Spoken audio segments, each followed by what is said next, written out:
comes without warning, and it cannot be escaped.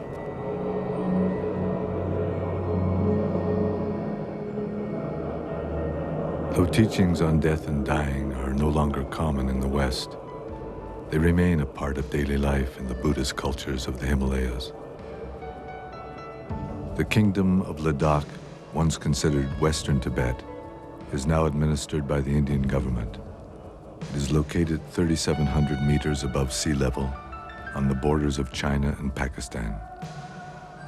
Because it lies in a politically sensitive area, foreigners were forbidden to visit there until 1974.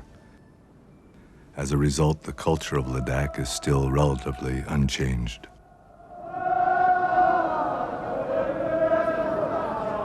Every New Year's, the people of Leh, the principal city of Ladakh, make a pilgrimage in which they offer prostrations, an ancient Buddhist practice.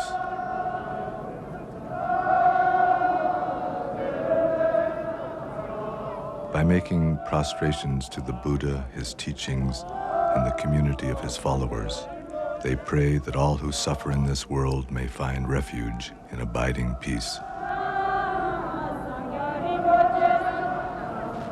According to the Buddhist teachings, Buddhahood, or unchanging wakefulness, is at the heart of every living being. This basic awareness is the essence of life. It is beyond birth and death, but to be born leads inevitably to the sufferings of sickness, old age, and death. Compassion for everything that lives is the basis of a path through this life and to our death.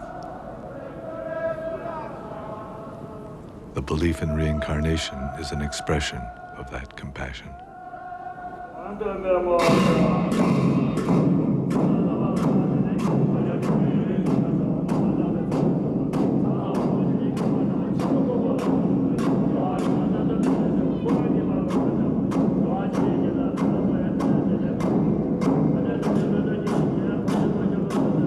Buddhism was brought to Tibet in the Himalayas 1,300 years ago by the great Indian saint Padmasambhava. It was he who wrote the Tibetan Book of the Dead. The Tibetan Book of the Dead is a guide for the dying. It describes the process of dying as a natural transition. The text explains how, by recognizing the mental states and physical sufferings involved, we can come into contact with our own essential nature. In this way, it is possible to find freedom from confusion and fear.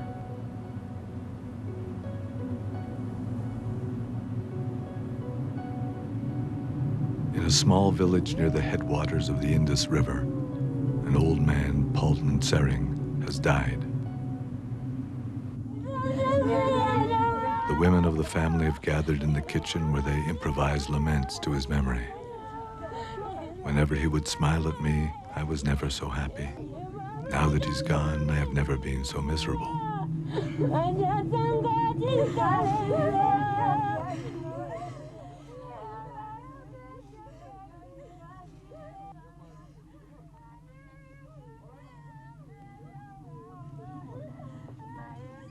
The family has requested Chozan, a Nakpa, or Buddhist yogi, and a resident of the village who often performs these rites, to come and read the text and to make the appropriate offerings. When someone dies, the Bardo Total, the Tibetan Book of the Dead, is read every day for 49 days. According to this text, the consciousness of the dead person lingers between one life and another for a period of 49 days. During that time, he's capable of hearing, so the text is read aloud to encourage and guide him.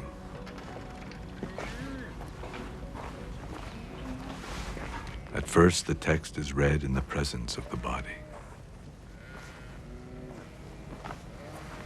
Kept carefully wrapped, this text, like most traditional Tibetan books, consists of unbound pages held between two boards and has been printed from hand-carved wood blocks.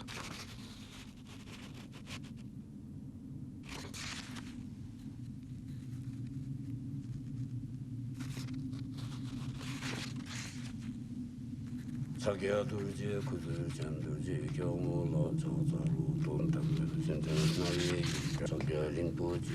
son of noble family, that which is called death has now arrived. Now, for the benefit of all beings, recognize the luminosity which dawns before you. This great blazing mass of light is enlightenment itself. It is the natural mind. It is the essence of your own mind. Recognition and liberation are simultaneous. The Book of the Dead describes how at death the consciousness is suddenly separated from all the circumstances which made up daily life. Mind experiences its own liberation directly as radiant, pure white light.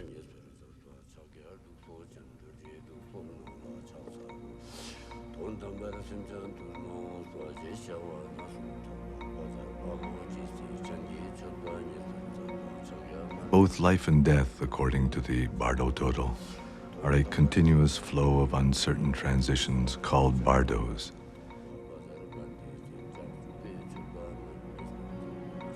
In the bardos of death, if mind does not recognize its own nature, it becomes ever more solid until it enters a new form of life. O son of noble family, now is the time for you to seek a path. You are not alone in leaving this world. Everyone who has come before you has died. You can no longer stay here. Now you should think like this. Now I will abandon clinging to this body and to this world. I will go forward. I will abandon fear and terror. And I will recognize whatever appears as a projection of my own mind.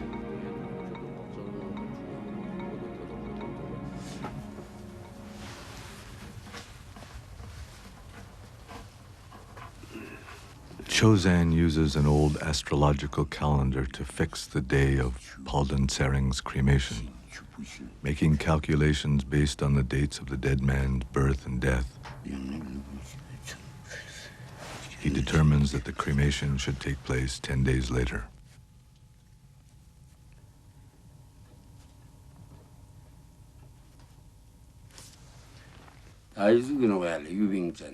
It shows here that Palden Sering may have been a wild pig in his past life, and that he may be a bird in his next one. But perhaps if he takes the Bardo Total to heart, he will return to the human realm. At the beginning of this century, W.Y. Evans Wentz, an American who studied anthropology at Oxford, became interested in reincarnation. He traveled to India where he found a copy of the Bardo Total and sponsored the translation from Tibetan and edited the text into English. It was he who titled it the Tibetan Book of the Dead. The renowned Swiss psychologist Carl Jung wrote that he had found in this book his life's partner who had revealed the secrets of the soul.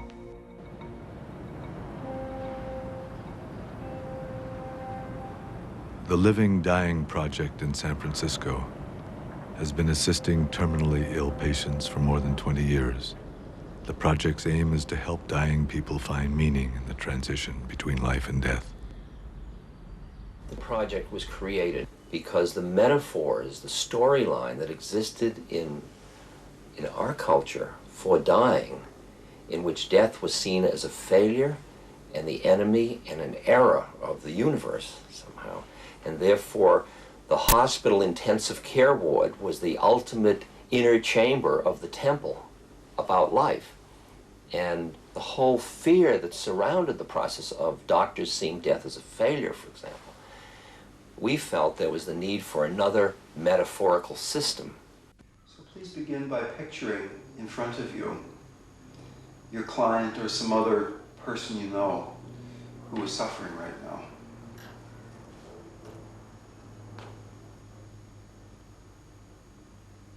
And feel in an open and direct way how this person actually is suffering. Feel the quality of it.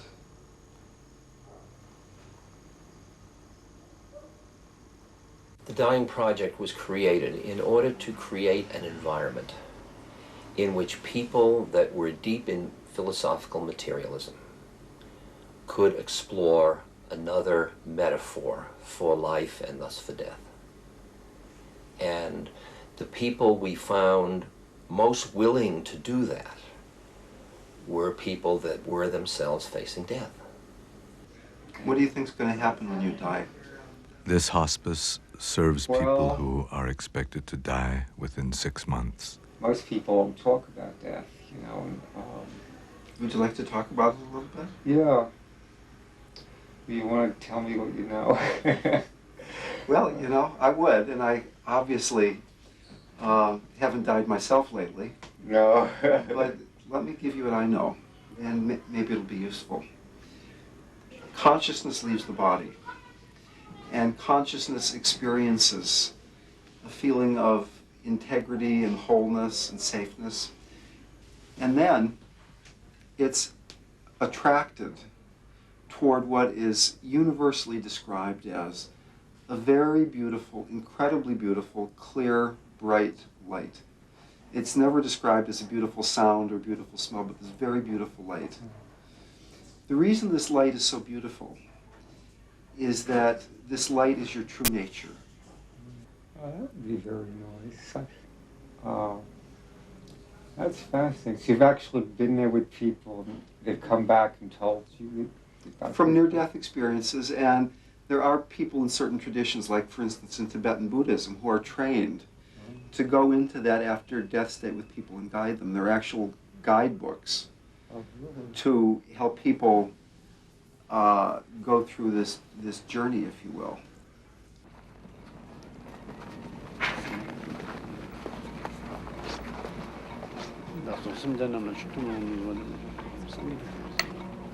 Tokuden Rinpoche is an abbot from the monastery at Ladakh.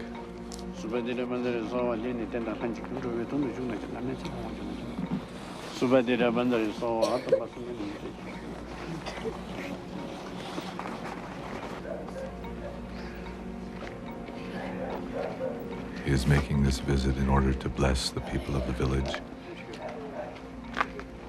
to teach, and to see how they are faring.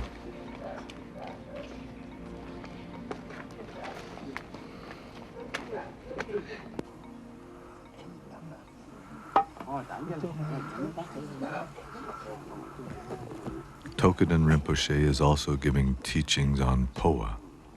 This is a method unique to the Tibetan Buddhist tradition for assisting the consciousness to release its attachment to the physical body at the time of death.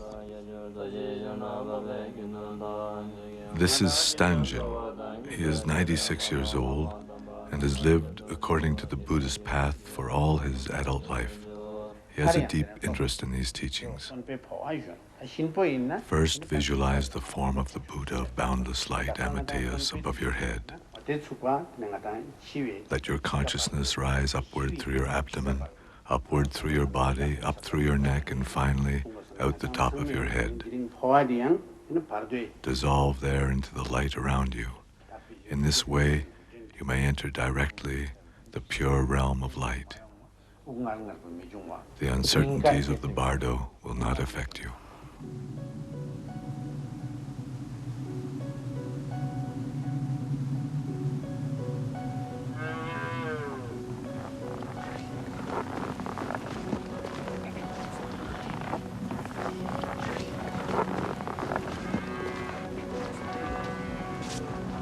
While in the village, Tokuden Rinpoche also goes to do the Poa ceremony for Palden Tsering.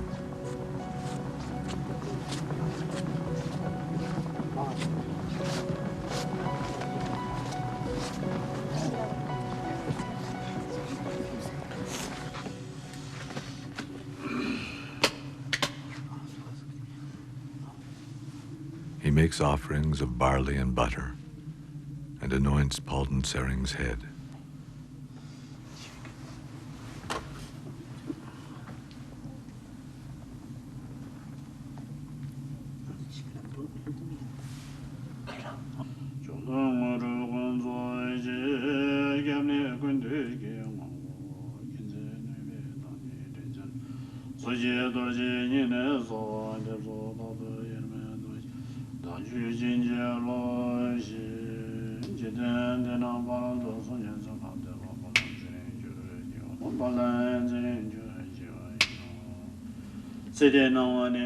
Palden Sering, you have died.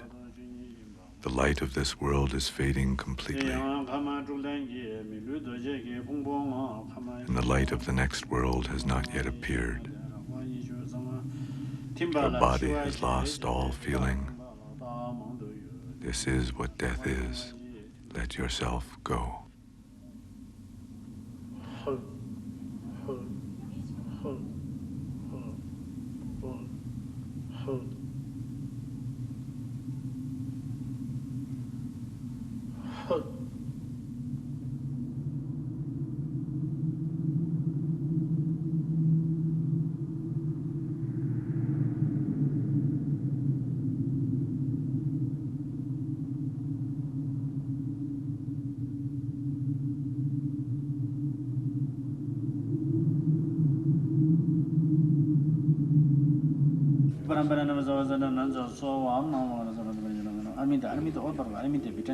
With more offerings of barley and butter, he invokes the blessings of all the Buddhas and all the awakened ones.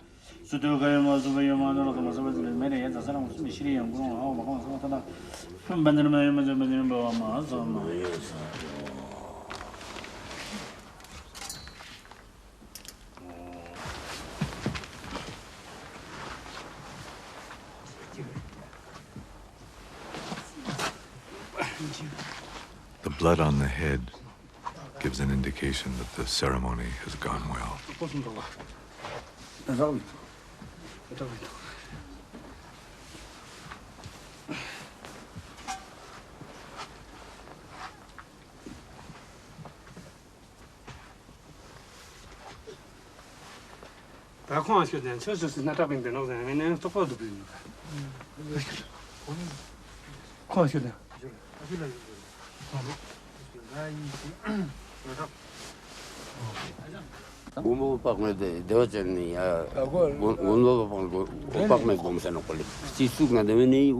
If there is some sign that the dead man's consciousness has left the body from a place on the head, then that's a good thing. It means that the consciousness has not been obstructed as it left the body completely.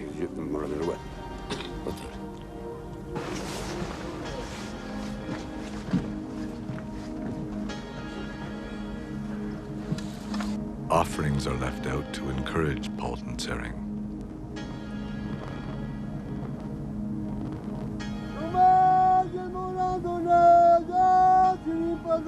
Be nourished by our offerings, Palden Sering.